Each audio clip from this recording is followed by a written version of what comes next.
Well, you know, Mylon Smith 5 years ago spent a small amount of money to honor his big-time friend, Jay Silverheels. Smith and his partners purchased the colt for about $1,800, and in return, he's given them an enormous personal payoff.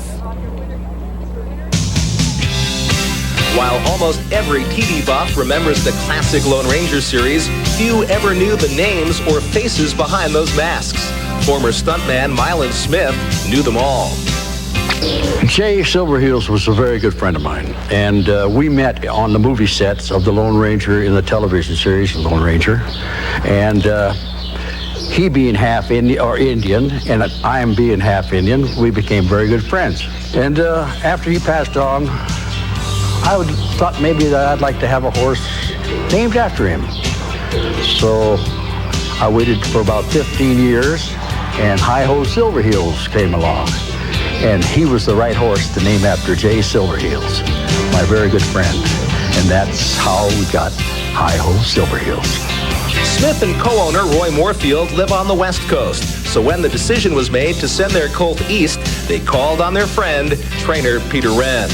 Hi-Ho and Wren have paced 3 straight victories so far, and they've won more than just money on their East Coast tour. They've also won the hearts of racing fans everywhere. A lot of it's to do with his name, and the reason being behind his name. And he is a very, very likable horse. I mean, he don't have no bad habits, and, you know, he's the kind of horse that carries himself proud on the racetrack, so people have a tendency to like him and follow him. And fans aren't the only ones who have followed Hi-Ho Silverheels lately. As a matter of fact, some of the best pacers in the country have followed in his wake since this decisive score at Freehold. No one could say whoa to Hi-Ho at Dover the next week. He showed them his heels again and set a new world record in the process. With Peter Wren at the reins, he capped off the hat trick by winning right here at the Meadowlands last week. So you could say he's in the zone. Since Hi-Ho Silverheels joined Peter's stable, spirits have been high, from his 18-month-old daughter Courtney to the 4-legged star himself. Well, actually, he's always had a great attitude, win or lose. I mean, that's the greatness of it. Some horses, you think they're pretty good, and, well, they are good. And when you got to put them in some competition that they get beat up a few weeks, they all of a sudden, they can't handle it anymore. It's like a professional athlete that's good in college, and he goes to pro, and he can't really handle it. Right now, he's in a winning mood.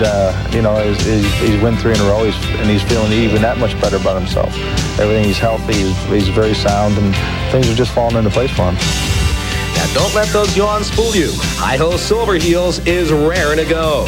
Just let him try to pull the mask off the old Lone Ranger. Hi-Ho Silverheels, away!